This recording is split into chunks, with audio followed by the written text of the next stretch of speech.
L'ultime étape de la mission entamée par la Fondation Konrad Adenauer en partenariat avec le Centre Africa Obota pour le plaidoyer sur la problématique de l'accès des femmes aux terres agricoles et la région d'Agonli.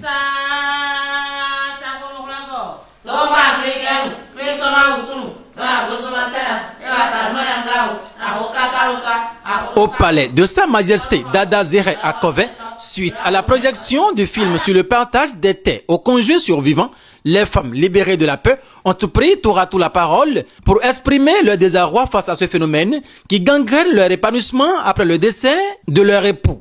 Des interventions de ces veuves qui prouvent que ces derniers ont l'information et dans le rang, d'autres, malgré les intimidations, ont bravé les menaces pour obtenir gain de cause, selon les témoignages. Je suis agréablement surpris par la réaction des femmes et certainement le sujet était bien sorti. La projection de film qui parlait de l'héritage du conjoint survivant et là, cela a renvoyé à un autre problème que le milieu vit, le Lévira. Et donc ça a fait que les femmes, très vite, ont sauté sur le sujet parce qu'elles vivent de ces problèmes-là.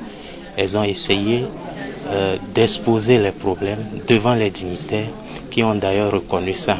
Chacun des enfants, et le garçon et la fille, doit bénéficier des biens de son papa. Chacune des épouses, s'il en a plusieurs, doit aussi hériter de son mari défunt. C'est lorsque le défunt n'a pas d'enfant, n'a pas de femme, que la famille, les frères et sœurs et les parents directs là peuvent maintenant chercher à hériter de lui. Dans leurs propos, les femmes ont manifesté la volonté de pouvoir réclamer ce qui est de leurs droits. Les femmes jouent un rôle capital dans la vie de l'homme. Il faut même aller au-delà. Normalement, dans un foyer, l'homme ne doit prendre aucune décision sans avoir consulté sa femme, sans avoir consulté même ses filles.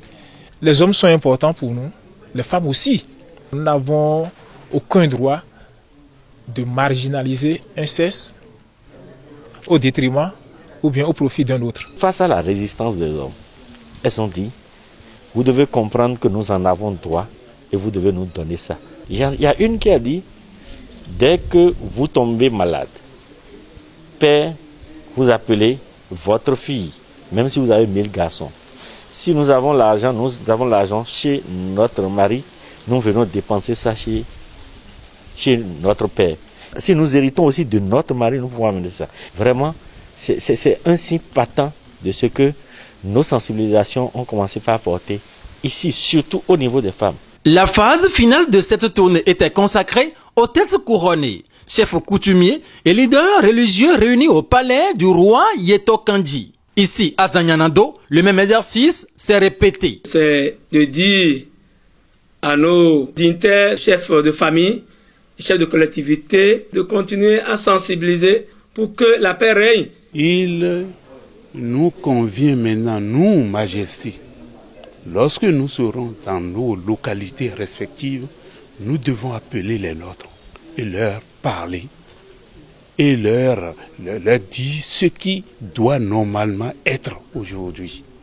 Parce que la femme, elle n'est pas une quelconque personne, un être à négliger, un être à servir de cobaye, non.